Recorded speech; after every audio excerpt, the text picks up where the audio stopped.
এই দুনিয়ায় আলাদা হওয়াটা সহজ কাজ না। তুমি একটু চুপচাপ হলে মানুষ বলে অদ্ভুত, নিজের মতো চললে বলে অ্যাটিটিউড, সবার মতো না হলে তোমার উপর জাজমেন্ট আসবেই। কিন্তু একটা কথা মনে রেখো, মানুষ সাধারণত তোমাকে জাজ করে তুমি কেমন মানুষ সেই জন্য না, বরং তারা বিচার করে কারণ তুমি আলাদা। এই আলাদা হওয়া অনেককে অস্বস্তিতে ফেলে, আর সেই অস্বস্তি ধীরে ধীরে সমালোচনায় বদলে যায়।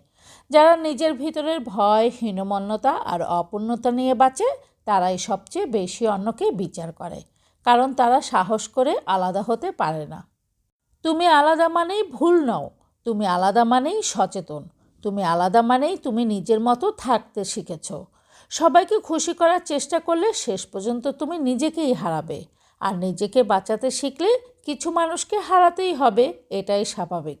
যারা তোমার নীরবতাকে দুর্বলতা ভাবে, তারা জানে না নীরবতা অনেক সময় সবচেয়ে বড় শক্তি।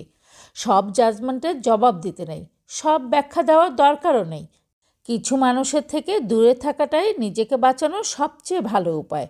তুমি আলাদা থাকো, তুমি নিজের মতো থাকো।